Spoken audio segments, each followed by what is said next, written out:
Hello. Today I'm going to be showing you how to make the donut pattern on the Rubik's Cube. So, let's begin.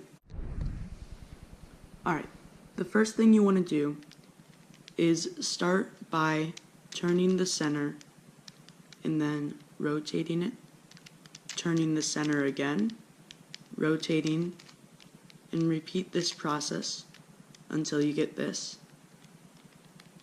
Now, you can change the colors around by doing that same exact move. Sometimes it'll have that, but you just keep going until you get something like this. And that's all you gotta do.